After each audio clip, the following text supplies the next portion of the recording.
avisar, já estamos online. Salve, salve galera!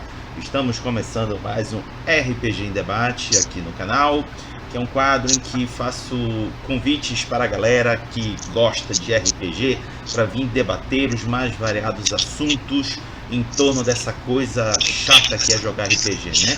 E não poderia ser diferente, são três figuras maravilhosas aqui representando grupos ou até individual, trabalhos voltados para esse cenário que a gente odeia pra caramba, que é Mundo das Trevas, né? Ou se vocês preferirem, World of Darkness. Aqui o pessoal faz assim sofrido, né? É uma coisa assim que o pessoal não tem mais nem saco de olhar. Eu sei como é. Mentira, é só apaixonado que tem aqui. Alguns por vampiro, outros por lobisomens. Mas o importante é esse amor que a gente tem por esse cenário que dá muita alegria, também muita tristeza. Porque o que não falta treta no cenário não é brincadeira. Mas a gente não vai falar de treta aqui não. A gente vai falar de coisa boa. Vamos começar então. Bom, o título está aí na frente. Storytellers Vault para conteúdo V5. Mas antes de eu falar desse tema, deixa eu apresentar os convidados. Vamos começar pelo Glailson Santos. Antes de dizer quem ele é, deixa eu justificar o porquê que ele não está aparecendo na tela. Ele está com problema de conexão na casa dele, e então ele está tão somente com o pacote de dados da telefonia dele. Então, para não consumir muito e não ter instabilidade, ele vai ficar só com áudio. Sendo assim, Glailson Santos, Afro Arron, dos Filhos de Gaia, também conhecido como Poraquê Martins, administrador da página Brasil in the Darkness, coautor do livro da linhagem Classic, autor do livro Dicas e Sugestões para o W20, membro da equipe de desenvolvedores dos futuros suplementos Evaré, o Reino Encantado da Amazônia, para Changeling e o Sonhar. Tem Legados Afogados, Vampiros Nativos da América do Sul, para Vampiro a Máscara, e O Reino Sombrio de Ticum, para a aparição O Esquecimento. E produtor do Espia, o podcast do RPG Pará. Glailson, diga oi aí pra galera. Olá, boa noite, é um prazer estar aqui para esse bate-papo. Show. A próxima se chama Nicole Kloss, é coordenadora do projeto Acervo, projeto que cria livros e revistas sobre World of Darkness e RPG em geral em mídias sociais. Nicole, diga oi aí pra galera. Boa noite. Show. E por fim, esse cara se chama Lobo Loss, é ilustrador e quadrinista, morando em São Paulo, trabalhando na área artística relacionada a RPG, tanto para streams diversos quanto para editoras, normalmente fazendo parceria ocasionais com produtores de conteúdo voltado a RPG, como no lançamento de Deadlands para a Retropunk Publicações, ou criando conteúdo para Crônicas de São Paulo, seu suplemento de cenário para V5, e pode ser encontrado fazendo seus trabalhos ao vivo diariamente em seu canal na Twitch, Garage Saloon. Lobo, manda bala! Boa noite, pessoal, boa noite, chat, boa noite, convidados, e vamos que vamos falar sobre V5, vamos falar sobre conteúdo bacana, todo mundo tem coisas bacanas para poder falar. Show! Bom, feitas as apresentações, deixa eu explicar o porquê dessa temática. Eu geralmente sou influenciado pelo que rola no giro da semana da outra semana. E para mim o maior destaque foi o anúncio do pessoal da Paradox, em que estaria em breve, mais exatamente no dia 15 de outubro, liberando para a comunidade apresentar seus trabalhos feitos por fãs dentro do Storytellers Vault para a linha do V5. Era algo que eu devo dizer que por mim era muito esperado, porque eu tenho vontade inclusive de apresentar a minha proposta do Belém by Night, mas eu não estou único, não sou a única andorinha querendo fazer verão aqui no Brasil. Tem muito mais gente. E aqui temos 3 representações dessa vontade que se prolifera neste país e, por que não dizer, também na América Latina toda, porque deve estar todo mundo agoniado para começar a apresentar trabalhos muito interessantes. Então, trouxe esses 3 convidados para a gente trabalhar experiências e, quem ainda não fez, pelo menos compartilhar expectativas do que está por vir no Storytellers Vault. Se vocês estão aí no chat nos acompanhando, boa noite. Se você está assistindo a gente em algum outro momento, bom dia, boa tarde, boa noite, boa madrugada. Sinta-se confortável, vai chegando, vai sentando no chão, na cadeira, no sofá, na poltrona, na parede, no teto, não importa, aonde estiver mais confortável, vale a pena. Eu só quero que você fique aqui nos escutando ou nos assistindo, já vai ser maravilhoso termos você aqui conosco. Sendo assim, para vocês que estão aqui nos acompanhando no chat, para vocês sentirem parte aqui desse debate, vocês podem participar fazendo comentários e perguntas que eu irei pensá-los e trazer aqui para o debate aqui conosco. E saibam que tenho aqui 3 perguntas que eu considero perguntas norteadoras e que cada um dos convidados irá contribuir respondendo cada uma delas. Sendo assim, meus queridos convidados, partiu para o nosso debate. E a primeira pergunta norteadora que vai aqui administrar nosso debate é: qual é a sua experiência em produzir conteúdo, tendo sido colocado ou não no Storyteller Vault, voltado para o cenário de World of Darkness? E para começar, convido o Glailson.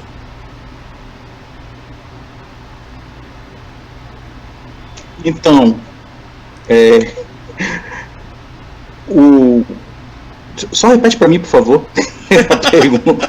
Tranquilo, não tem problema, Glailson. Vamos lá. Porque na minha conexão aqui deu umas cortadas, sabe? Eu tava com dificuldade. Não tem problema. Peço desculpa. Não, de boa. Qual é a sua experiência em produzir conteúdo, tendo sido colocado ou não no Storytellers Vault, voltado para o cenário de World of Darkness? Então, no Storytellers Vault a gente publicou... Nós temos 2 livros publicados da Brasil in the Darkness.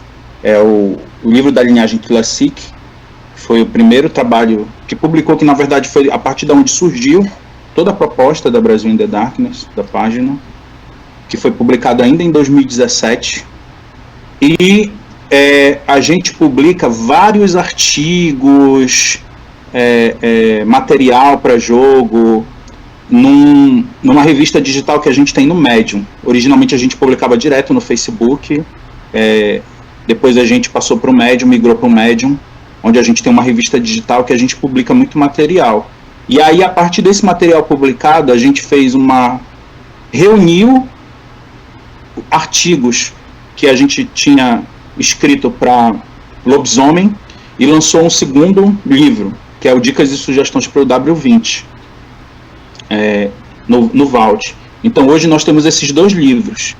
E a gente está, no momento, trabalhando em outros 3 projetos, para Changeling, Aparição e Vampiro, que devem ser disponibilizados no Vault. O de Changeling estamos trabalhando para que seja lançado ainda até o final desse ano, e o Reino de Tikkun e o Legado dos Afogados, eu acredito que deve ficar para o ano que vem.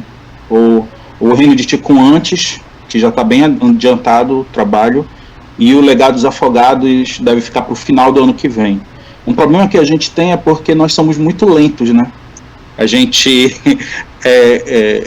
eu me orgulho muito de ser narrador amador há 25 anos de RPG, e a gente desenvolve um trabalho de fã. Nós não somos profissionais, então é uma coisa que a gente faz nas horas vagas e com a liberdade de quem não precisa prestar contas para ninguém. Então, e a gente também tem uma certa liberdade, e a gente procura muito aprofundar a pesquisa, fazer uma coisa bem pesquisada, fazer algo bem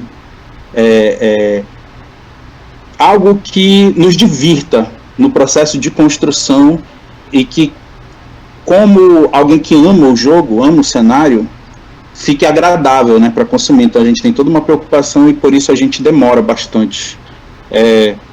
Eu particularmente, procuro ser muito autocrítico. Então, por exemplo, os primeiros materiais que a gente lançou no Vault, eu estava revendo até agora, e a gente vê as erratas, assim, eu fico doente quando eu vejo erros de digitação, e aí eu tô com uma obsessão para que isso não se repita, inclusive da gente lançar novas versões do que estão corrigindo essas falhas, e de que o material novo que a gente vai soltar não tenha tantas falhas quanto os anteriores. Né? A gente tem um pouco esse preciosismo, assim, essa busca por fazer melhor, por paixão mesmo pelo jogo, pelo amor que a gente tem pelo hobby e por esse cenário. Perfeito. Nicole, por favor. Deixa eu desmontar aqui. Bem, primeiramente me pediram uma coisa muito especial aqui, que é mandar um salve para quem, inclusive, está trabalhando agora no livro do acervo. Eu estou recebendo mensagens aqui sobre a diagramação. Qual é a nossa experiência? O projeto Acervo, ele nasceu há 2 anos já, certo? Na moita, só fomos ser divulgados em abril desse ano. O que nós fazemos? A gente ainda não publicou no Storyteller Vault, porque como o Gleison disse, nós somos fãs. E apesar do acervo ter hoje 42 pessoas trabalhando, nós produzimos livros, e livros grandes, vamos dizer assim. Então, por exemplo, nosso livro hoje está em diagramação. Existe uma revista sendo feita, já, sendo produzida, inclusive que o Hagabashi está nela. Sobre o conteúdo para World of Darkness, para Vampiro à Máscara, em que tem, por exemplo, entrevistas, ganchos de aventura, contos e tudo mais. O livro que a gente produz é basicamente uma enciclopédia. É uma enciclopédia de Vampiro à Máscara, que é o cenário que a gente elencou para trabalhar primeiro, em que a gente junta todo o sistema, como, por exemplo, nosso primeiro livro é o Arquétipos. Nós revisamos todos os livros de Vampiro à Máscara e juntamos 82 arquétipos, os quais a gente traduz, comenta, trazendo questões de jogabilidade, questões de ficha, questões de como trazer esse sistema para um personagem brasileiro no nosso cenário, sendo contexto cultural, sendo contexto contemporâneo, de trazer para o nosso tempo. Afinal, é uma linha que foi lançada a primeira vez há 30 anos atrás, quase. Então, nós produzimos essas duas coisas. Além de agora, nós produzimos conteúdos para mídias digitais. Então, não só de Vampiro à Máscara, mas nós produzimos conteúdo de RPG em geral e também vídeos explicativos sobre o sistema e sobre a lore de Vampiro à Máscara. E também apresenta RPGs nacionais, como Kalimba, como vai sair agora o Legado, e todos esses RPGs de autoria nacional. Essa é a nossa experiência em criar conteúdo para o Storyteller Vault, para o mundo da RPG. Perfeito. Lobo, você fecha a roda. Opa, então falando sobre isso, eu também não tenho nada publicado no Storyteller Vaults, porque apesar de ter começado a jornada de RPGs com o Mundo das Trevas, o meu primeiro jogo foi o Vampiro, 2ª edição, e eu parei antes do V20, então eu voltei agora em 2018 com o 5ª edição, no lançamento da 5ª edição. E com isso eu comecei a criar o Crônica de São Paulo, só que aí, como não teve nenhuma oportunidade de, né, fazer algo dentro do Storyteller Vaults por conta da 5ª edição, as coisas estão aqui só escritas para serem, né, publicadas em tempo útil. E o lançamento desse mês foi assim, me pegou e eu tô feliz pra caramba, porque muito material já tá pronto.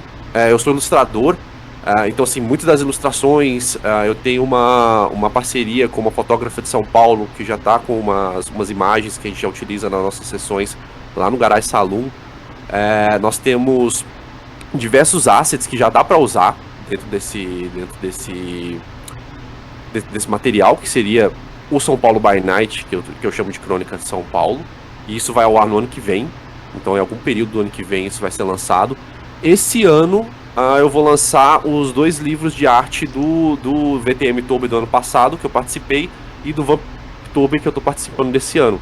Então ano passado eu fechei as 31 ilustrações, vou fechar no livro de arte para poder publicar, não estava no Storyteller Vaults por conta da 5ª edição, tinha muito tema da 5ª edição, eu não queria fazer adaptação nenhuma do material original, e ao mesmo tempo que esse ano vai sair também o Vamptober, que eu estou produzindo. Então vai ter muita coisa relacionada, na minha parte vai ter muita coisa relacionada à arte, porque eu produzo muito em relação a Vampira Massa em questão de desenho.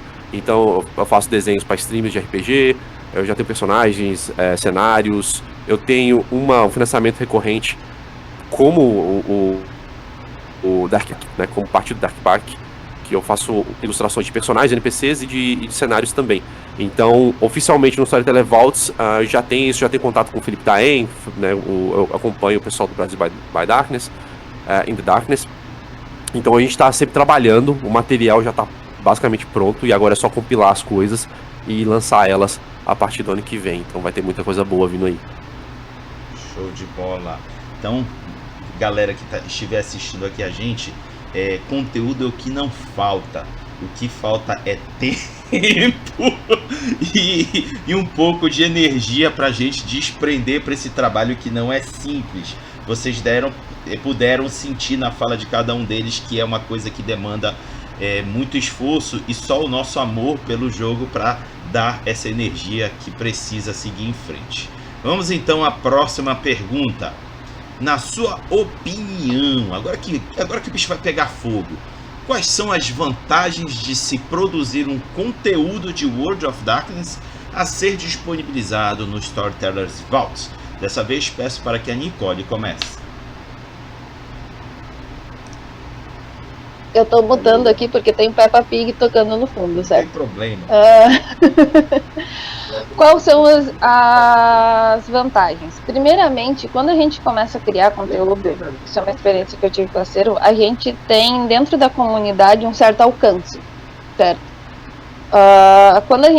Esse alcance, ele vai crescendo, mas ele começa muito limitado, vamos dizer assim. Então só as pessoas que te seguem vão saber daquele conteúdo e vão conseguir usá-lo. Lançando no Storytellers Vault, como por exemplo o Projeto Acervo, ele não tem fins lucrativos. Então nossa ideia é criar conteúdo para todos os RPGistas. A gente não pode não conseguir acessar algum RPGista em alguma parte do Brasil porque ele simplesmente não sabe da nossa existência. Mas ele pode saber da existência do Storytellers Vault e estar procurando esse conteúdo. Essa é uma das vantagens que eu mais vejo, que é o alcance e a disponibilidade que o Storytellers Vault traz. Além de que também, como a gente usa a lore do World of Darkness, ela é protegida por direitos. Então, tu lançar conteúdo do World of Darkness escrito, ou ilustrações ou coisas do tipo fora do World of Darkness, fora do Storytellers Vault, como por exemplo um PDF, alguma coisa, você pode tomar um lindo processo. Então também tem essa questão. Então para mim as maiores vantagens é tanto o alcance e também a disponibilidade, porque se não existisse o Storytellers Vault, que outra maneira nós fãs conseguiríamos criar este conteúdo de maneira legal, de maneira que atingisse a quantidade de pessoas que a gente pretende e, vamos dizer assim, tendo um suporte, porque o Storytellers Vault ele disponibiliza ilustrações, ele disponibiliza layouts de diagramação, ele te dá as diretrizes de conteúdo que tu pode pôr ou não, como tu fazer ou não. Então ele te dá um suporte para te fazer isso. Essas são algumas das vantagens que eu vejo no Storytellers Vault. Lobo, por favor. Vou complementar, porque a Nicole já falou, tipo, basicamente a grande parte dessas vantagens, exatamente isso. Você tem uma lore muito rica, você tem anos e anos de coisas que você pode colocar, ao mesmo tempo que, assim, toda mesa de RPG tem uma ideia diferente sobre como trabalhar com material, né? Às vezes é um homebrew aqui, às vezes é uma coisa relacionada à cidade onde é que eles estão passando. Então todo mundo tem alguma ideia que gostaria que tipo, visse a luz do dia, né? Que fosse isso. E não adianta só simplesmente olhar e falar assim, eu vou mudar o nome de clã, eu vou mudar o nome de alguma coisa e eu vou lançar separado. Porque a comunidade é muito unida nesse ponto. Ela quer material, ela quer essas ideias sendo pautadas dentro daquele mesmo IP que elas acompanham. Então, ter essa abertura, eu acredito que dentro de toda a onda que teve de criação de conteúdo a partir da comunidade, Games Guild, aí teve Storyteller Vaults, você dá essa liberdade criativa para as pessoas que estão com o seu produto, e na verdade foi uma jogada de mestre, né? Assim, se você for colocar, foi uma jogada de mestre você abrir esse tipo de coisa, porque ninguém vai deixar de comprar, por exemplo, o livro base, Chicago by Night, ninguém vai deixar de comprar esses livros que já comprariam, porque eu tô lançando um Crônica de São Paulo, ou porque o Acervo tá fazendo alguma coisa, o Glailson com o Brasil da Dark tá fazendo outra. Elas vão sempre estar pegando diversos tipos de material para poder fazer o seu próprio, para poder aproveitar aquilo, né? E a empresa, né, a editora como um todo, ter visto isso e aberto isso para a comunidade foi muito bom. E agora com a quinta, onde você tem uma outra roupagem, você tem uma abordagem diferente de como é o material do vampiro, é muito bom, porque você dá um respiro diferente, você vai trazer muito mais pessoas que não conheciam aquele material pra dentro daquela plataforma. E a pessoa vai fazendo aquilo retroativo, né? Porque quem tá no Storyteller Vaults hoje com o V3, com o V20, com os outros IPs, ele tá acompanhando desde essa abertura, como todos nós estamos acompanhando. A pessoa que vai ingressar dentro desse universo agora, com toda essa parte do V5, que são esses novos jogadores, vai começar a ver isso retroativo, vai começar a ver uma coisa falando assim, pô, tem um material bom falando sobre vampiros indígenas, eu vou olhar isso, por mais que não encaixe no V5, mas eu vou olhar porque é um material que parece bacana. Eu vou olhar o Rio by Night, eu vou olhar, tipo, ele vai fazendo isso retroativo, isso é muito bom, essa é uma das vantagens muito boas de estar produzindo dentro de plataforma onde é comunidade conversando com comunidade. Show. Glailson, você fecha. Então eu acho que a Nicole abre muito bem esse ponto de discussão, colocando as vantagens, que eu tenho muito acordo. Então eu queria falar mais assim sobre as limitações, né? Eu acho que o que eu vejo assim, eu acho que foi uma grande sacada, porque a gente já produzia, quem curte o mundo das trevas sempre tem algo que produz para seu cenário, suas regras da casa e tal, alguma coisa, linhagens, algumas coisas, e é bacana a gente ter esse espaço para a comunidade trocar esse tipo de material. Agora, o que eu acho é que ainda é muito... O público brasileiro, ele ainda fica muito alienado desse processo, fica muito distanciado, porque o Vault, ele não é uma plataforma nem um pouco amigável para um público brasileiro, pelo menos. Eu não sei como é que é no restante da América Latina, mas para nós brasileiros é muito pouco amigável, porque nós temos um problema. RPG, infelizmente, ainda é um hobby muito elitista, extremamente elitista. Embora eu avalie que a questão, o pessoal fala muito assim, é muito caro o livro. Eu acho que essa questão ela é relativa, eu relativizo um pouco isso, porque eu acho, por exemplo, comprar console, como o pessoal compra, investir em jogos online e tal, que é uma coisa que você tem que ficar gastando todo o tempo e tal. Um livro é uma coisa que tu compra, tu pode comprar coletivamente, e tu compra uma vez e tu joga pro resto da tua vida. Eu tenho o meu Lobisomem segunda edição, tá até hoje aqui na minha estante. Eu continuo jogando com ele. E aí, o que é que eu acho? Só que para te jogar, tu precisa ler. E aí a gente está num país em que a leitura ainda é uma restrição muito grande, as pessoas têm uma dificuldade, tem todo o problema de educação e tal. O hábito da leitura ainda é uma grande dificuldade para o brasileiro. E a gente perde um pouco a noção de o quanto o conteúdo está disponível em inglês, restringe o nosso público, né?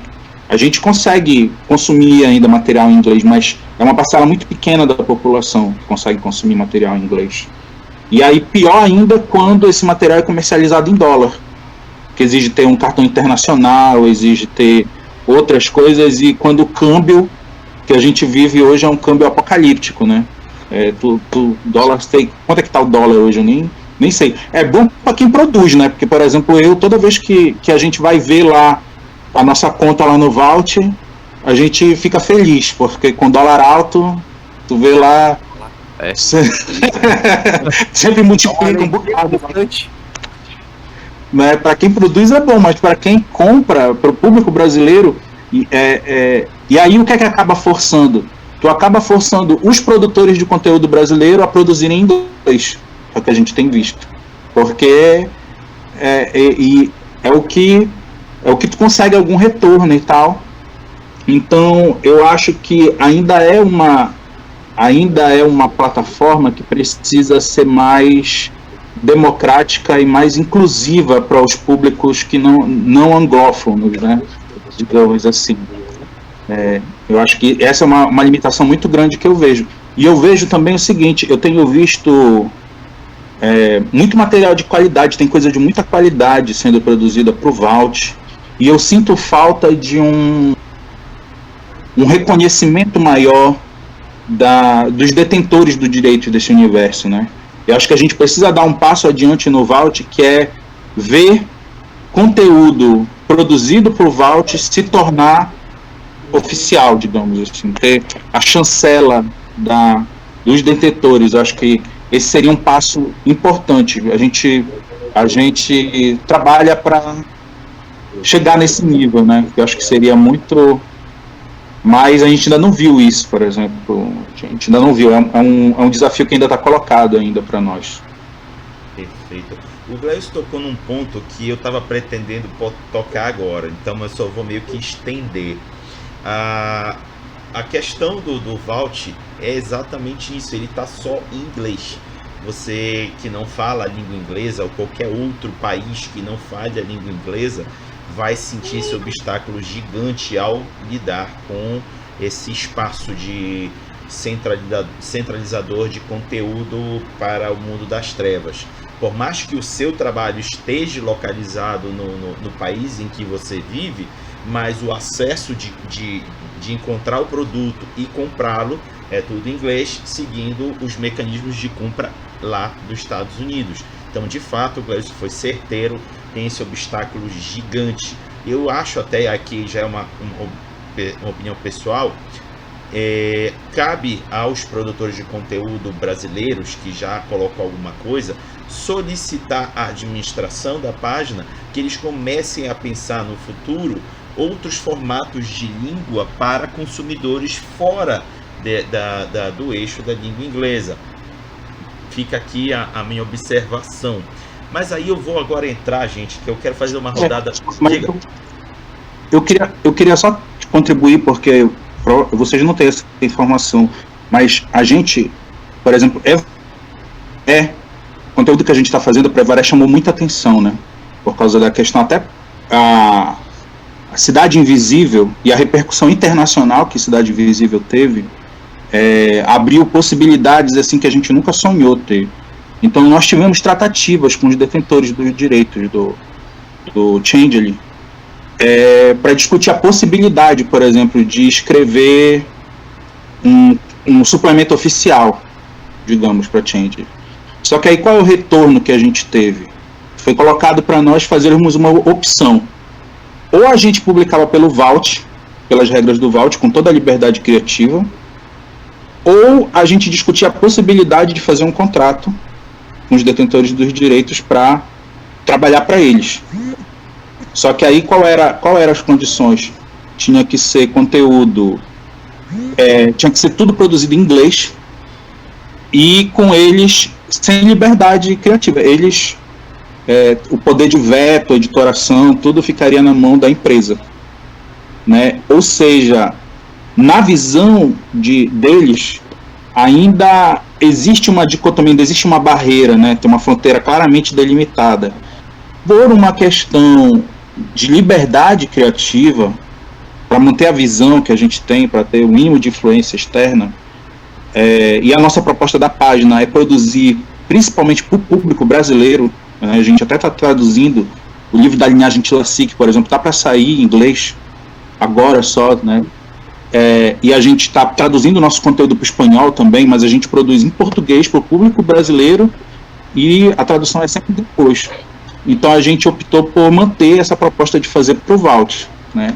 Arcando com todos os ônus que isso traz. Mas o que eu achei, o que eu lamentei particularmente, foi essa visão da empresa de ainda dicotomizar. Ai, cara, Oi? Tô aqui numa fissura da resposta. Eu também.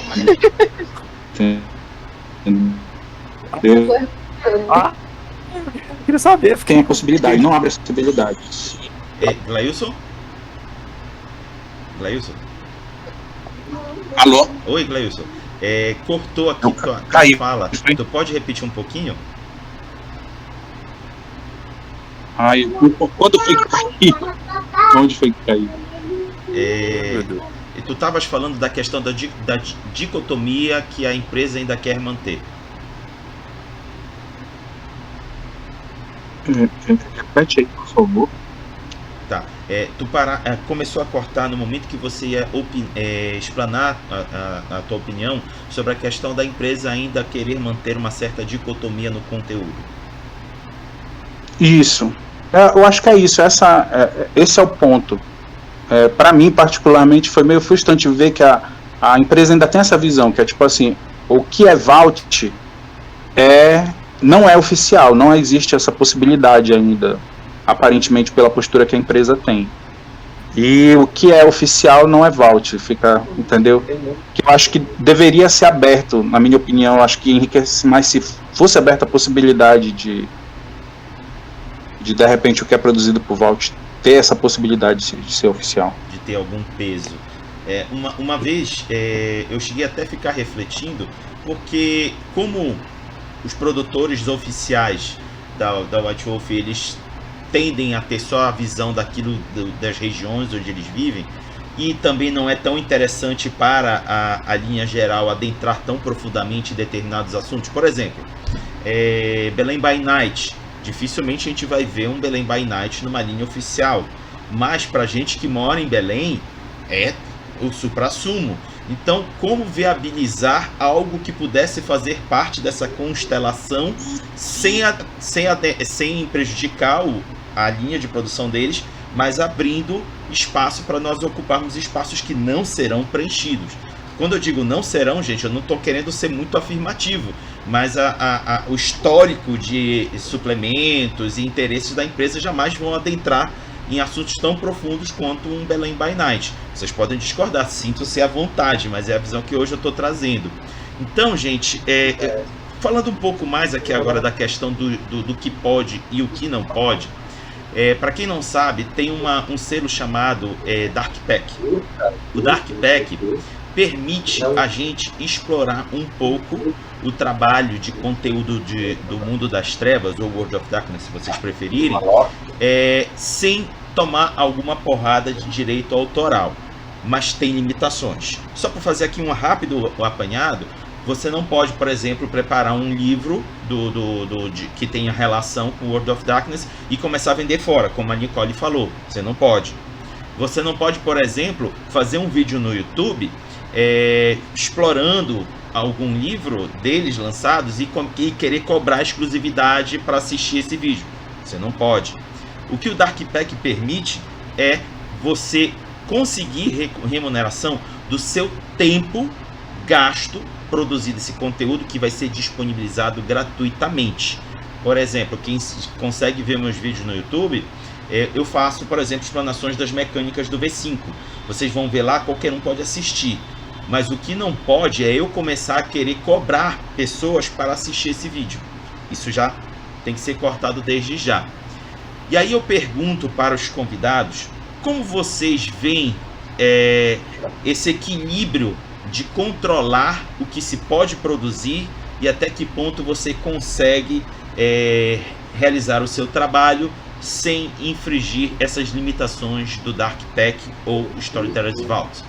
Comece pela Nicole.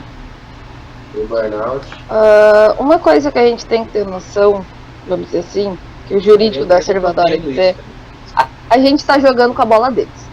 Eles podem catar essa bola e sair do campinho a hora que eles quiserem, porque a bola é deles. Então eles têm uma ideia, vamos dizer assim, uma linha de planejamento para esse conteúdo que eles dificilmente vão deixar sair dela, a não ser que seja algo que tenha uma repercussão muito, muito grande. Segundo as diretrizes do Vault, tem coisas, ele diz que tem uma possibilidade de o seu conteúdo se tornar canônico. Se isso acontecer, ele entrará em contato contigo. A gente já viu isso? Não. Não quer dizer que não, porque é impossível, mas no mínimo é muito difícil. A maneira que eu vejo isso é literalmente o quê? A gente tem que lembrar que a Paradox, que a empresa que produz esses jogos, ela é uma empresa. Ela visa lucro. O lucro dela não está, vamos dizer assim, em produzir conteúdo para o Belém do Pará ou para o Rio Grande do Sul, para São Sebastião do Caí. Ela vai ter um lucro muito pequeno. Mas se ela criar uma linha de conteúdo que abranja de maneira mais larga, vamos dizer assim, mais ampla, um Brasil ou um país específico, ela vende isso para o país. Ela não vende isso para a cidade. Então ela não vai deixar nenhum tipo de conteúdo que possa intervir nisso se tornar canônico. E isso é uma questão de logística da própria empresa. A gente tem uma paixão pelo cenário, pelo RPG e tudo mais. Mas nós somos produtores apaixonados por um RPG, por uma linha. Nós somos fãs. Então a gente tem que lembrar que eles são a empresa e nós somos fãs. Existe uma diferença ali. E eles vão usar essa diferença sempre que possível. Por exemplo, houve uma discussão muito grande se quando eles estavam lançando o V5 eles não estavam relevando a antiga comunidade. Eles estão relevando de certa forma, mas o âmbito deles é vender. Vai ser sempre vender, porque eles são uma empresa e eles não estão errados em fazer isso. A gente quer, como fãs, como apaixonados pelo sistema, que tudo isso seja, que o nosso contexto, que a nossa cultura seja abrangida por esse cenário, por esse RPG. Mas vai ser muito difícil que isso aconteça sendo nichos. E querendo ou não, são nichos. Eu vejo essa diferença, literalmente isso. A gente tá jogando com a bola deles porque a gente gosta do conteúdo que eles criaram. E a gente, de certa forma, às vezes a gente se empolga e esquece um pouco disso. Perfeito. Certo. Lobo! São dois pontos muito interessantes, porque, de novo, a gente tem esse material que a gente trata com carinho, e a gente tem a questão da nossa localização, né, a questão da localização. Concordo muito com o Glailson quando ele fala sobre a questão da plataforma. Eu acho que a questão técnica, ela pode ser resolvida, sabe? Nós temos agora embaixadores locais, né, a Outstar sendo a embaixadora geral de comunidade, a Alessa aqui no Brasil como embaixador da América Latina. Existem sim interesses técnicos que poderiam ser arrumados, sabe? Principalmente nessa questão de localização. Tá? Como isso pode ser feito? Não sei. Né? Eu sei que a plataforma está daquele jeito. Não é uma plataforma amigável, porque ela vem dos primórdios do drive-thru, sabe? Tipo, você tem aquela questão toda de compra de plataforma que é bem arcaica, se você for olhar, dentro de todo o processo que nós temos hoje, em geral. Então, nessas questões técnicas, eu acredito que a gente poderia sim pontuar como comunidade. Tá? Agora, como IP, nesse ponto eu vou contar com a Nicole, né, sobre a questão dos donos da bola. Eu vejo muito assim, eu nem quero que Crônica de São Paulo, por exemplo, seja algo oficial da Paradox, no caso, sabe? Eu não quero, o Glailson falou sobre a experiência com o cenário, de ter que limar, de ter que cortar a minha liberdade criativa, de ter que... E fora isso, você não vai receber metade das coisas que você poderia receber direto pelo Storyteller Vaults se você estivesse com a editora, né? Pelo simples fato de ser oficial, sabe? Eu não tenho muita experiência. Como artista independente, quadrinista independente, eu nunca fui muito ligado a... sei lá, vou publicar quadrinhos pela Marvel, pela DC ou por qualquer outra editora. Prefiro publicar minha arte autoral. E dentro desse processo também, sabe? Eu quero ter liberdade criativa dentro do que eles propõem, lançar e todas ter todo o controle disso, né? E fora que remuneração vai ser, eu acredito que pela Storyteller Vaults, o Glailson, ele já tem publicado, mas sabendo como editoras funcionam em questão oficial, pra mim não valeria muito a pena ter o controle, ter o estresse, ter tudo isso e não ter um retorno suficiente pra esse tipo de cabeça, principalmente vindo de uma empresa, né? E todo mundo sabe, quem já mexeu com empresa sabe como é que é. Eu não tenho muito esse problema em relação ao IP. Eu tenho problema sim se eles forem fazer algo de São Paulo by Night oficial, e aí eles não teriam cuidado de tentar entender como é que funciona isso, belém. E eu não acredito que eles vão fazer isso, porque a quinta edição ela tá muito mais pautada em criar caixas de ferramentas do que fazer suplementos que nem antigamente. O próprio Chicago by Night, ele veio diferenciado nesse ponto. Ele veio mostrando assim, olha, toda a estrutura de você montar a sociedade é desse jeito. E se vira aí, sabe? Então eu não acredito que a gente vai ter suplementos muito voltados a localizações. Até porque eles saíram um pouco disso em relação a clãs, por exemplo. Então nós temos menos estereótipos voltados à localização e uma coisa muito mais abrangente. Então essa é o meu ponto assim a minha fé que eu tenho nessa empresa é que ela não mexa em estruturas muito fechadas que nem ela fazia antes. Mas fora isso, eu quero produzir, lançar lá e não ter dor de cabeça com ninguém em relação a como eu devo produzir, como eu estou produzindo. Elas têm toda uma lista sobre questões judiciais sobre como você deve publicar, e seguindo aquilo ali, já era, sabe? Vamos lidar com o que a gente tem hoje. Agora, realmente, questões técnicas eu acredito que poderia melhorar, porque vai, querendo ou não, trazer mais benefícios para o consumidor localizado, tá?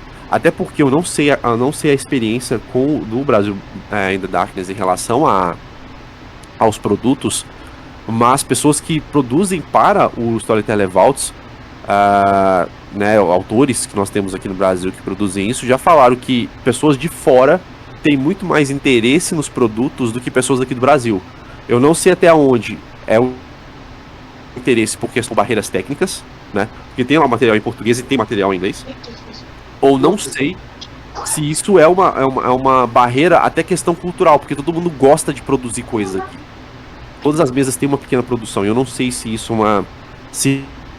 essa é diferente. Coisa que só posso fazer depois que publicar, mas existe isso, né? Então não sei. Perfeito. Clailson. Então, a experiência que a gente tem é de que o público internacional, o público anglófono, é o grande foco, né? Então, por exemplo, arrecadação, retorno financeiro em relação ao público brasileiro, para nós não foi muito pouco, muito pífio. Por exemplo, a gente tem muito pouca coisa publicada em espanhol, mas o que está em espanhol tem muito mais retorno do que está em português. Tem duas coisas. Primeiro, que a gente não faz isso. Por exemplo, nosso conteúdo em português, ele é quase todo disponível, pague quanto quiser, a pessoa pode baixar de graça, e ficou assim por muito tempo, né? O público internacional, eles têm mais uma visão assim, mesmo quando pode pagar o quanto puder, eles fazem questão de pagar, né? Eles têm essa experiência que a gente tem. Eu acho que tem a ver com a questão de ser uma plataforma pouco amigável para o público brasileiro, de ser tem uma questão cultural aí, tem uma questão também socioeconômica, ao meu ver, mas basicamente tudo que a gente publicou no Vault também a gente disponibiliza gratuitamente, galera. Tem nas nossas revistas, quem entra em contato, a gente não tem muito. O nosso foco não é lucrar. Eu entendo a colocação que a Nicole faz, só que eu acho o seguinte, eu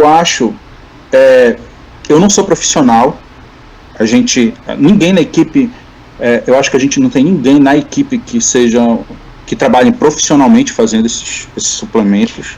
A gente contrata algumas vezes ilustradores profissionais que vivem disso e tal, porque a gente entende que é o trampo dos caras, mas tem ilustradores que trabalham com a gente também voluntariamente, de forma muito generosa, mas para mim não é uma questão profissional isso. Para mim, quando deixar de ser lazer, eu particularmente deixo de produzir, porque para mim a vibe é tu poder fazer o que tu quer, do jeito que tu queres e tal. Para mim isso é lazer, é uma coisa que eu faço para não esquentar a cabeça. Se eu tiver que esquentar a cabeça, eu não faria isso, eu tenho outra profissão, eu trabalho com outra coisa. Mas para ganhar o meu pão de cada dia, eu tenho outro trabalho. Isso aqui para mim é lazer. Mas o que eu acho, assim, eu acho falta de visão da empresa. Eu acho que a empresa... existe uma relação dialética. Toda produção cultural, na minha opinião, ela tem esses dois polos. Tem o polo artístico, da visão artística, seja um filme de Hollywood, mesmo lá em Hollywood, a Marvel e tal, papapá, tem artistas trabalhando naquilo, que tem uma visão, que se veem como produtores de arte, que tem uma arte para defender. E tem o polo empresarial, tem o polo business, tem um aspecto business do negócio. Existe essa corda, esse cabo de guerra, e é claro que o business quase sempre vence. Mas o que eu vejo é o seguinte: RPG ainda é uma coisa muito de nicho. RPG de geral. O RPG mainstream, o RPG de mesa mainstream ainda é um nicho ridiculamente pequeno perto de grandes empresas multinacionais, assim.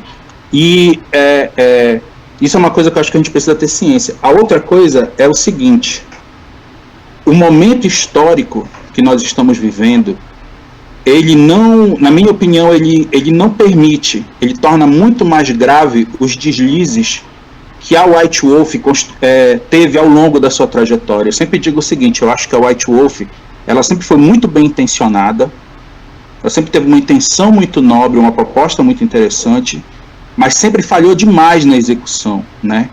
Aí a gente conhece a história dos ciganos, aquele suplemento ridículo lá dos ciganos, a forma como os Ravenos são tratados nos materiais, até muito recentemente, né? A gente espera que o V5 mude essa história, mas sempre foi uma forma muito problemática. Os Assamitas, os próprios La Sombra, é basicamente o seguinte: quando o aspecto, para a Europa, tu tem uma miríade de clãs para escolher.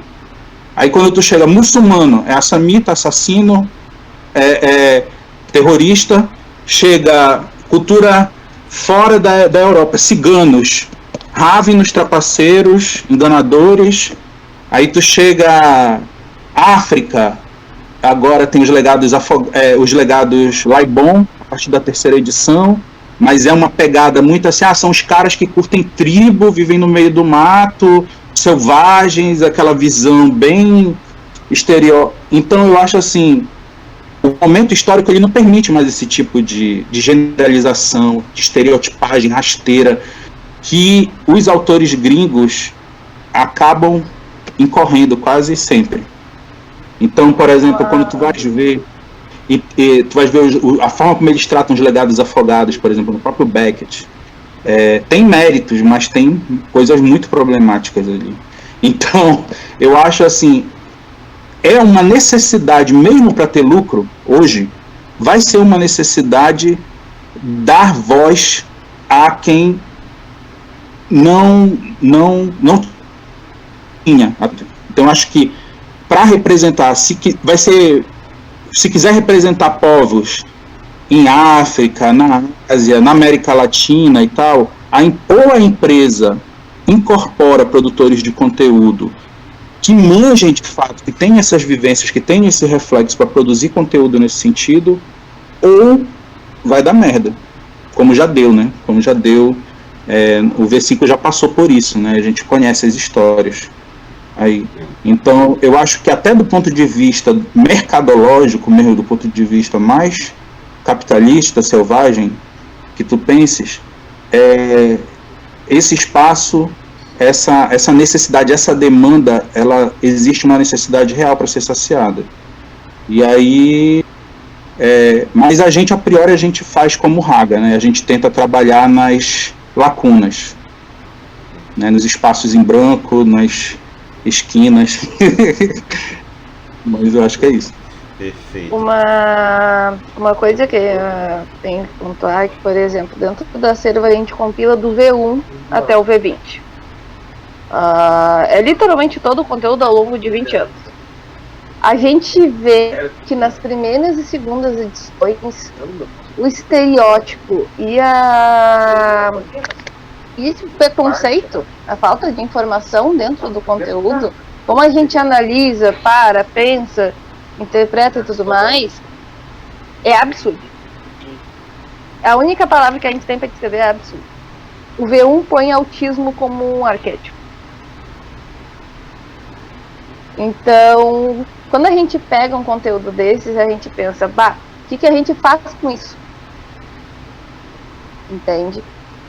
Mas a gente também vê que houve ali uma maturação que veio junto, querendo ou não, com a globalização.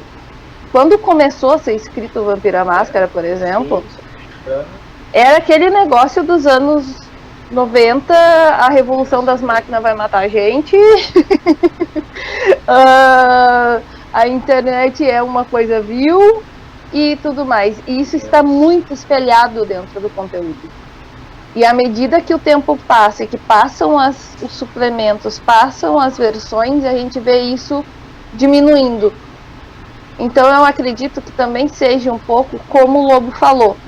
O V5 ele dá um conjunto de ferramentas. Por quê? Porque o nosso tempo não comporta. Se qualquer visão que eles vão pôr, querendo ou não, a maioria dos autores são estrangeiros, são europeus, são americanos e tudo mais. Eles vão ter uma visão da América do Sul, da África, da Ásia, que está no seu contexto. Eu gosto muito daquela frase que diz: ninguém é imparcial. A diferença é se tua base é includente, ou inclusiva ou excludente. Eu esqueci o resto. Mas enfim. Então eu acho que se eles tentarem fazer suplementos que dentro da visão deles vai retratar as outras culturas, eles vão estar sujeitos a uma repercussão que eles não vão conseguir lidar. Porque eles não vão conseguir retratar, que nem o Lobo disse, se fosse fazer um suplemento de São Paulo, a gente espera que a nossa cultura seja retratada ali. Que o sentimento como nação, a identidade de cada povo, de cada lugar do Brasil, e o Brasil é um lugar muito vasto, por exemplo, a gente espera que aquilo ali seja retratado ali. E isso não vai acontecer. Então eu acho que essa foi uma das estratégias de eles terem aberto o Vault agora. Eles trouxeram um conjunto de ferramentas e agora eles disseram: vão que é tua, vai que é tua. Entende? Então eu vejo a abertura do Vault como isso pro V5. Que eles esperaram lançar todas as ferramentas que eles podiam e que eles estavam planejando. E agora eles estão abrindo para cada storyteller, para os criadores de conteúdo, criar esses suplementos que vão retratar cada cultura da visão de uma pessoa que está nessa cultura. Eu acho que de certa forma eles já esperam isso. Pois é, mas o que eu digo, mas o que eu digo é só o seguinte: eu vejo boas intenções. Eu vejo que o Mundo das Trevas, ele sempre teve essa boa intenção. Eles erram e dizem assim: olha, nós erramos, tentando acertar, né? Mas o problema é que já dizia um velho barbudo que eu gosto muito, que o caminho para o inferno está pavimentado de boas intenções. Então eu vejo, por exemplo, eles, desde a primeira edição, se esforçando para tentar acertar, fazendo autocríticas, revendo, tentando fazer os retcons. Só que tu olha para a quinta edição e tu vai ver erros acontecendo de novo. Por exemplo, o Brasil na quinta edição, o retrato que é feito do Brasil na quinta edição, eles trouxeram, houve claramente alguém lá dentro disse: aí, precisamos dar mais destaque para a América Latina. Aí trouxeram alguns elementos para a América Latina. Um dos elementos fundamentais do jogo, da narrativa do jogo, é a tal da Boés. Não é Boés? É Boés. Que é a tropa de choque da Segunda Inquisição. Tu vê que a Boés é o seguinte: o que é a Boés? É o Capitão Nascimento. É tropa de Elite 1 trazida para dentro do universo de Vampiro à Máscara. E aí qual é a descrição da Boés? São agentes altamente treinados, bem equipados, incorruptíveis, né? São um exemplo de moralidade. É a banda, a banda saudável, é a banda que não é podre das tropas de elite lá do Brasil, que foram recrutadas pela Segunda Inquisição para destruir os Tremere e tal, para destruir. E aí é tipo assim, what the fuck, cara? Isso é tipo assim, até o Padilha teve que fazer o Tropa de Elite 2 pra como autocrítica, entendeu? Dessa visão que se tem romanceado. Então é tipo assim, é impossível, eu acho que é impossível num mundo globalizado tu não ter uma perspectiva global no cenário do jogo. E é impossível tu ter uma perspectiva global do cenário do jogo sem dar voz às diversas representações, a diversidade que tem desse mundo globalizado. Então eu acho que o caminho que a empresa seria muito mais sábio, ao meu ver, até do ponto de vista capitalista, e tá aí o Pantera Negra, tá aí o Shang-Chi agora derrubando, mostrando pra Marvel aí, que esse caminho de dar voz à diversidade, de deixar que os produtores que manjam dos paranauês daquela região produzam seus conteúdos, é inclusive economicamente viável, é inclusive viável do ponto de vista empresarial.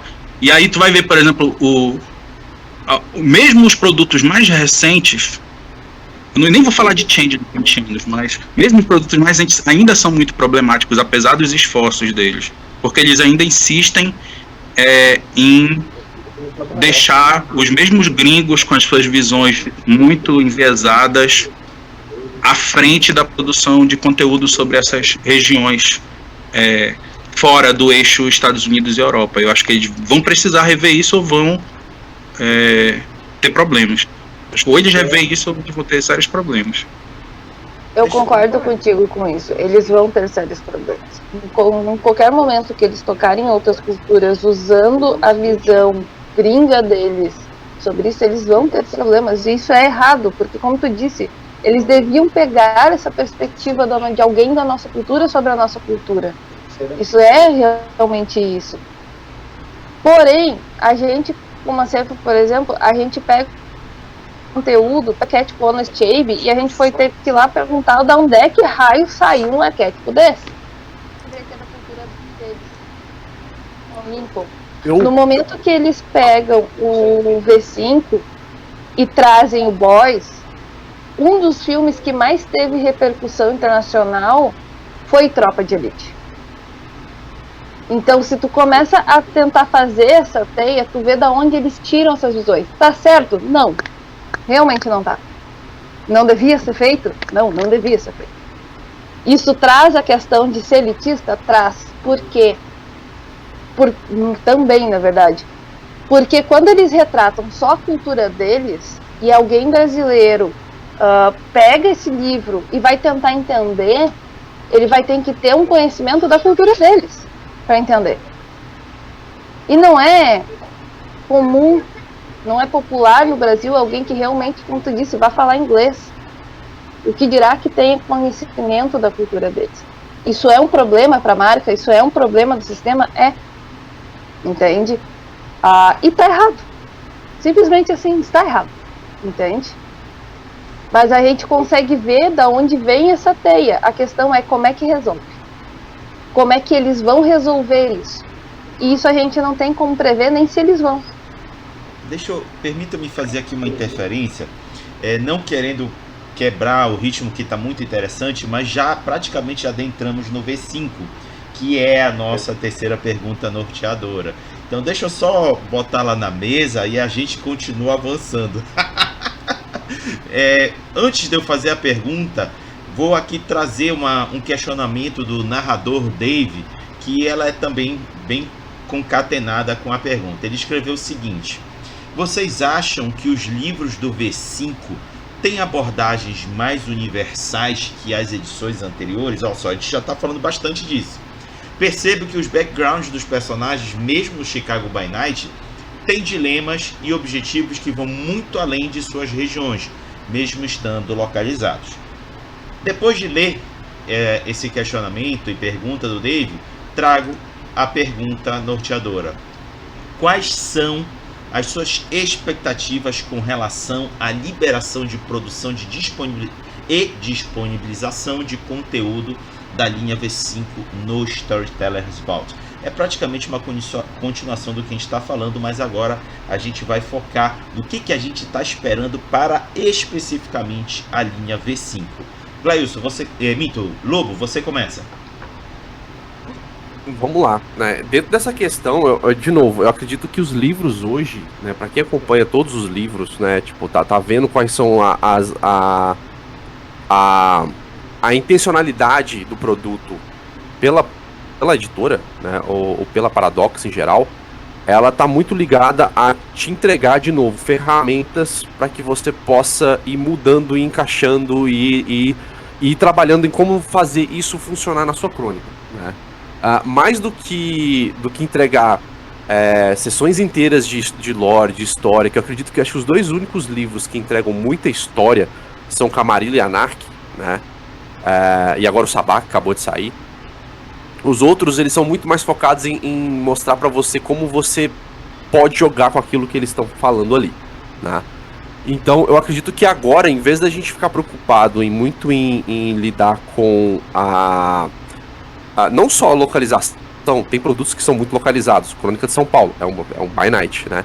Mas mesmo assim, citando Chicago by night, é interessante a gente sempre pensar em como aquilo pode ser fraturado, né? Pode ser quebrado e trabalhado de diversas formas separadas dentro de uma crônica que a pessoa pode dar. De repente ela pode gostar de, sei lá, parte dessa história para colocar no negócio dela, mais do que fazer simplesmente um suplemento inteiro, utilizar o suplemento inteiro para poder colocar na sua crônica.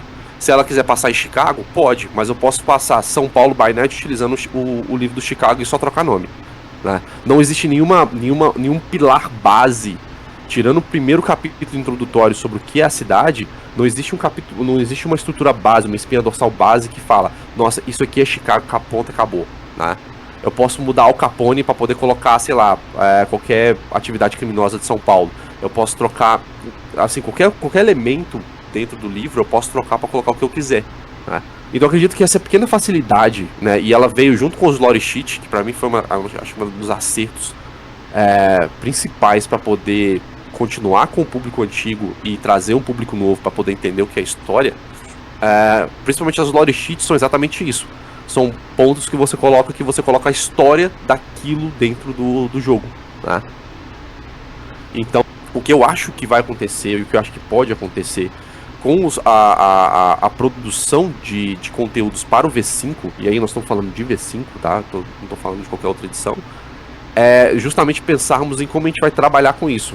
Nós nunca tivemos uma questão muito grande antes da Crônica das Trevas, né? Que é o antigo novo mundo das trevas, né? Hacking e Destituídos e outras coisas mais que saíram na época. Antes dele, nós nunca tivemos a ideia de ter aventuras fechadas, aventuras prontas para o narrador. E aí, depois que surgiu o SAS, depois que surgiu toda a ideia de você ter pequenos ganchos de aventuras e criações muito trabalhadas de formas separadas para você colocar, sem precisar se preocupar com pequenos pontos. Não, o SAS nada mais é do que você criar aventuras utilizando os atributos mental, social e físico, né? Então dá pra você pontuar isso e você cria toda uma estrutura com ela. E eles aprenderam com isso pra trazer pra quinta edição. E aí você tem Trails of Blood and Ash, que existe uma aventura pequena ali. Fall of London é basicamente como você faz uma aventura, né? Como você escalou numa aventura com caçadores.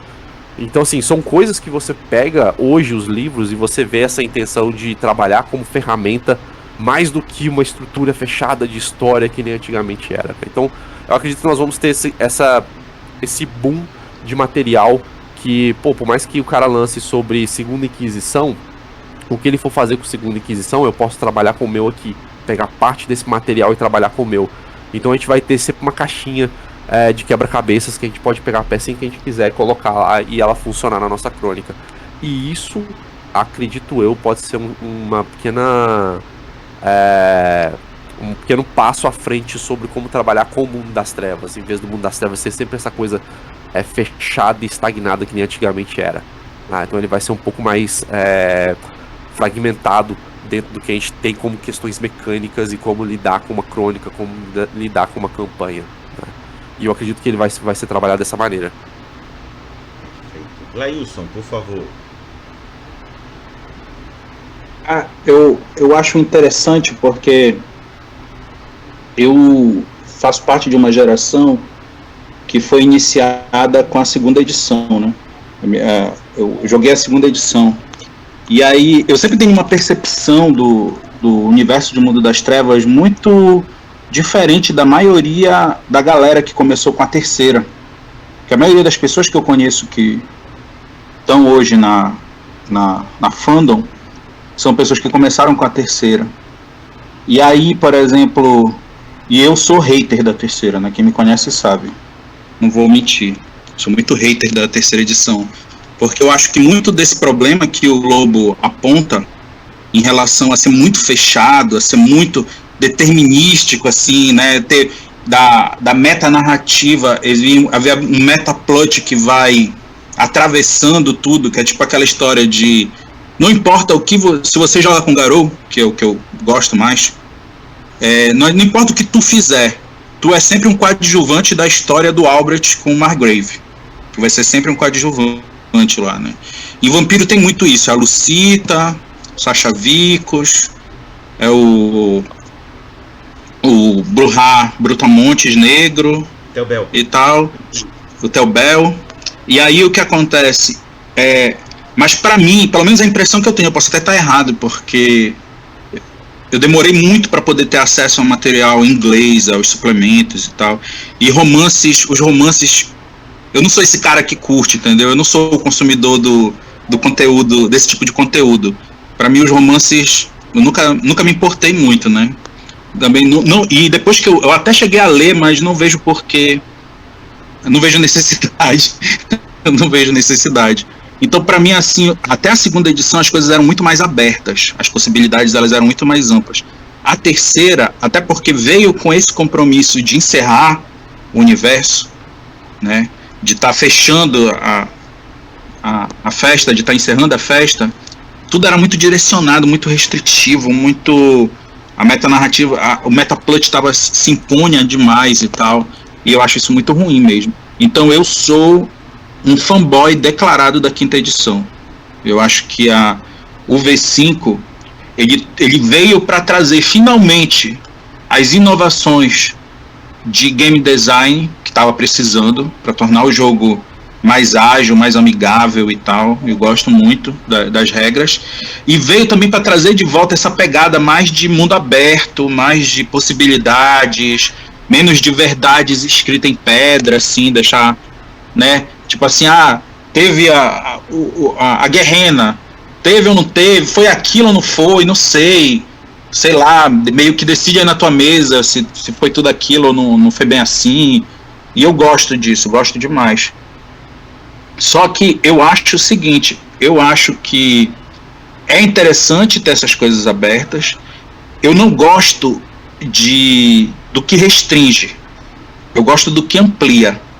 Então, por exemplo, uma coisa que eu sinto falta, por exemplo, que para mim, né, eu faço parte do movimento negro. Eu sou um homem negro. E Vampiro, a gente tem muita dificuldade de se ver representado, por exemplo. Se eu for te perguntar um personagem negro em Vampiro a Máscara que seja relevante, nunca teve. Tem o Teobel, né? Mas o Teobel, ele é meio que cai no arquétipo até... Por que ele é negro? Ele é negro porque ele é um cara descolado, maloqueiro de Chicago e tal, sei lá, de um brutamontes e tal, tem uma visão muito estereotipada.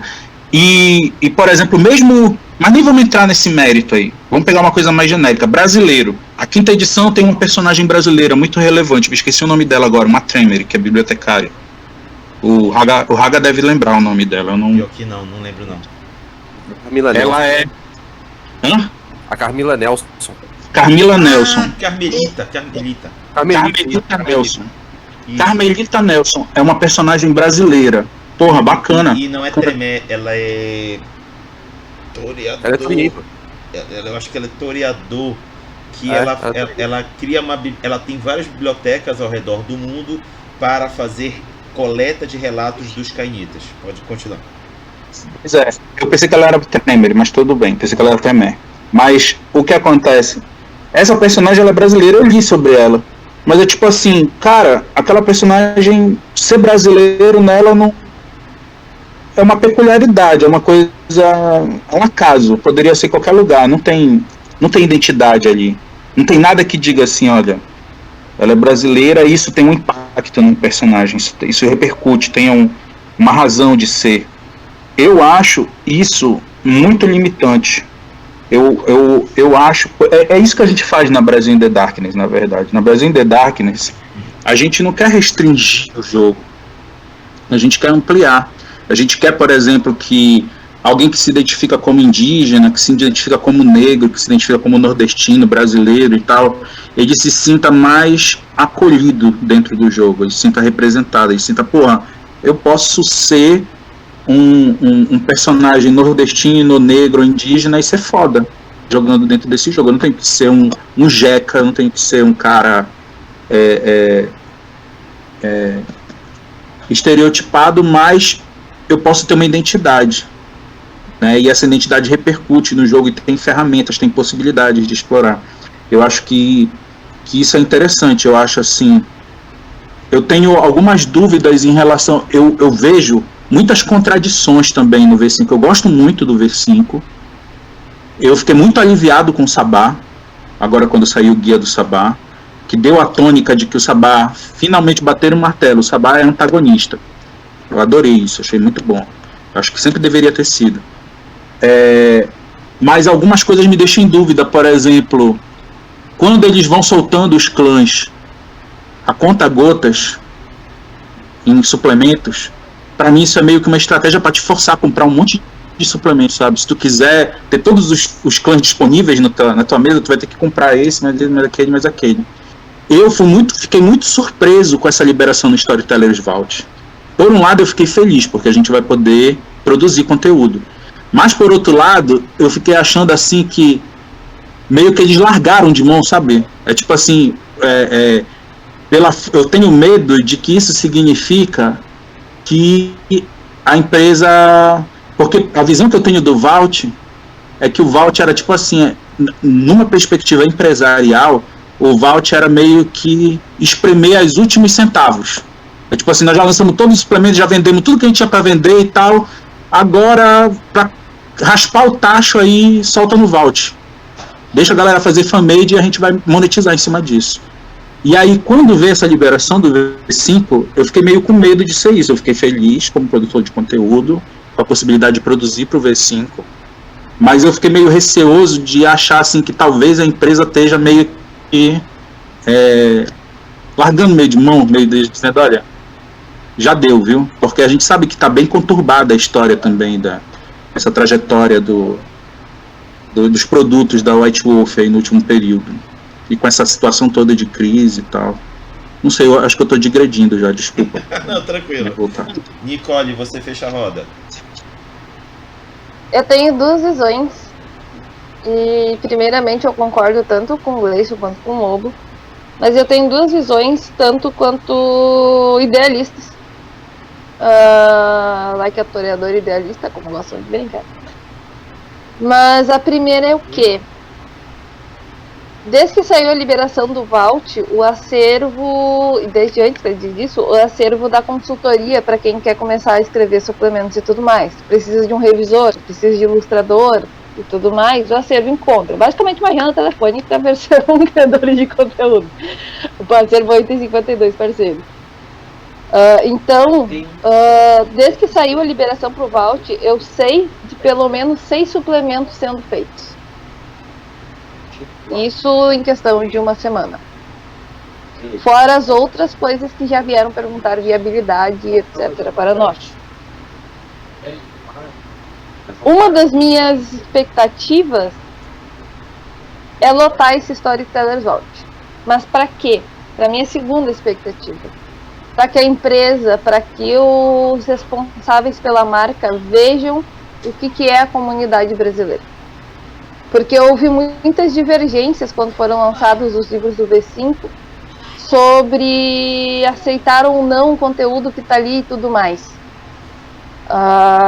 E eu tenho uma expectativa que a empresa veja que, apesar disso, tem tanto gente como muitas pessoas gosta do V20 para baixo e vai continuar trabalhando nele, quanto tem muita gente que gosta do V5 e vai trabalhar nele.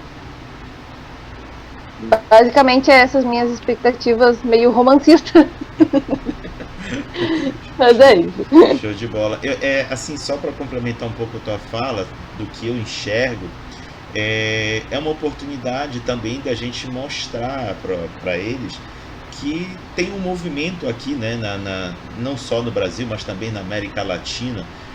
Nós somos fãs ávidos em expandir um pouco mais o cenário, e eles abrindo espaço para que nós possamos gerar essa expansão é legal.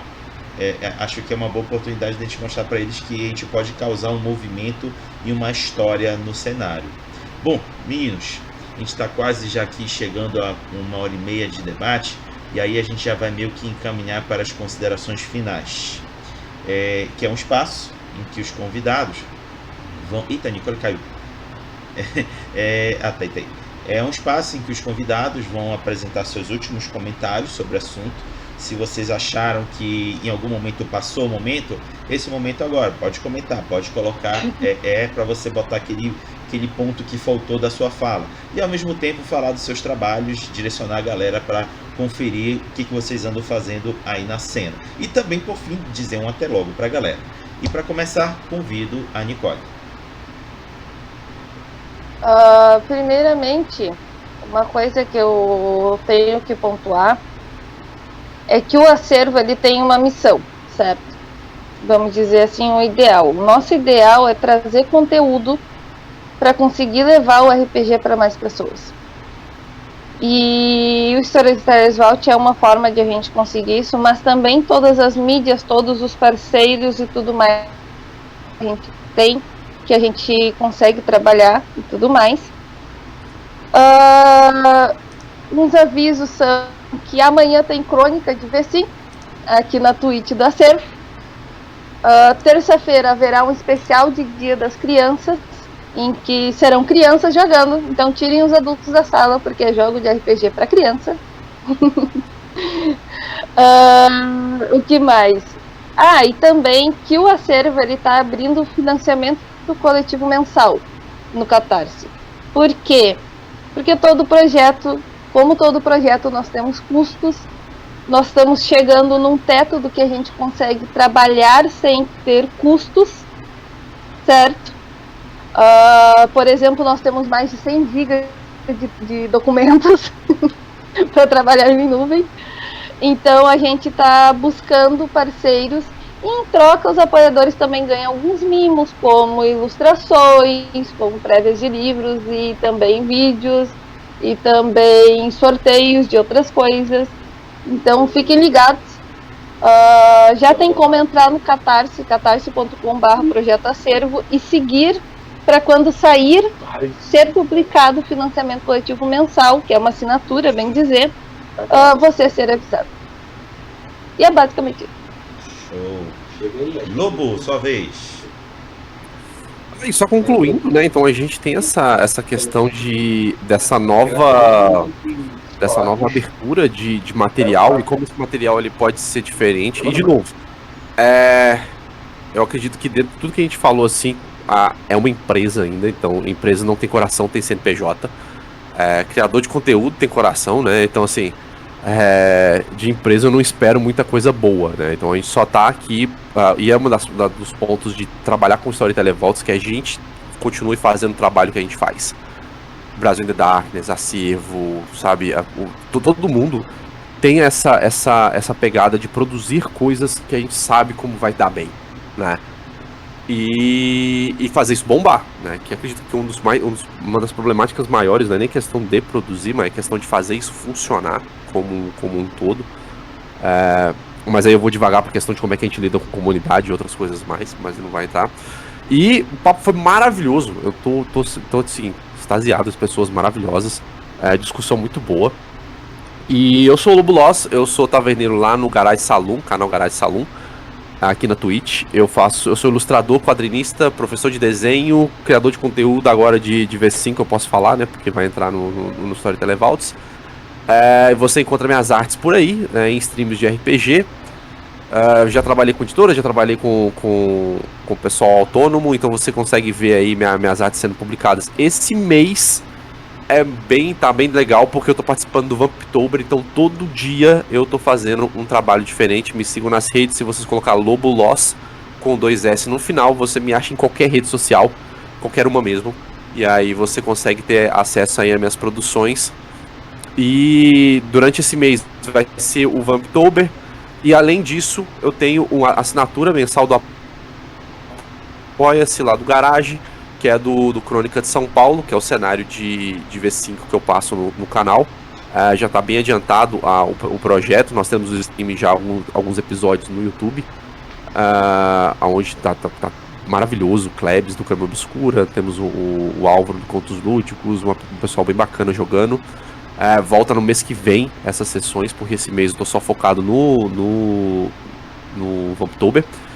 E eu tenho financiamento recorrente, assinatura, onde você pega todo mês um personagem ou um cenário, dependendo da recompensa que você pegar, para vampiro no meu traço, que a galera já conhece.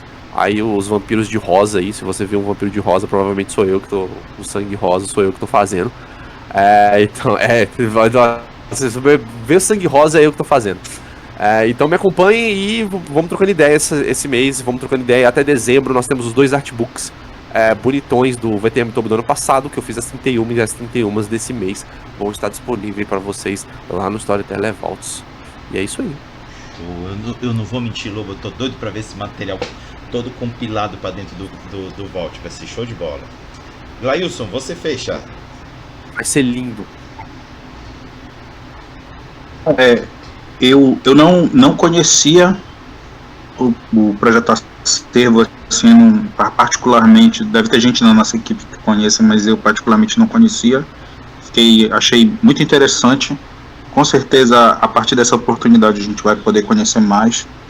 Eu conheço o trabalho do Lobo, eu acho incrível, acho muito, muito boa. Tem um traço muito característico, assim. Tu conhece a arte do Lobo, onde tu vê, tu sabe que é dele. E eu acho impressionante a capacidade que ele tem, não sei se isso foi proposital, Lobo, mas de traduzir muito da proposta ética do V5 para a ilustração. Que o V5, a pegada do V5 é uma pegada muito de fotografia, né? Inclusive é uma questão que a gente está discutindo nesse momento na nossa equipe, que a gente foi discutir o que é que nós vamos fazer para o V5, porque a gente estava produzindo, já está em processo de produção, o Legado dos Afogados. Então já tinha todo um projeto gráfico, uma proposta e tal, tem várias ilustrações feitas já, né, pela nossa parceira Aline Leonel, tem o Luiz Eduardo Caraça, que tem já fez várias artes pra gente. Tem também a Júlia GMA, que já tinha feito mais artes. Então a gente estava todo com um projeto gráfico já, né? A gente criou símbolos para os legados e tal, toda uma onda. Só que tudo numa pegada até o V20, porque o V5 foi uma ruptura, assim, do ponto de vista da estética, e é uma coisa que vai muito além das nossas possibilidades, porque eles trabalham com foto, que é produção, tem a ver com maquiagem, com indumentária, locação, traz todos uns desafios logísticos para a gente que é produtor de conteúdo independente e amador. Fica muito complicado, até porque imagina, tipo assim, tu ter que arrumar uma modelo indígena, colocar uma maquiagem, sei lá, com luz negra, uma onda neon, uma pegada meio essa pegada do né, e bater foto e tudo isso e conseguir congregar tudo isso. É um desafio logístico que nós não temos pernas no momento.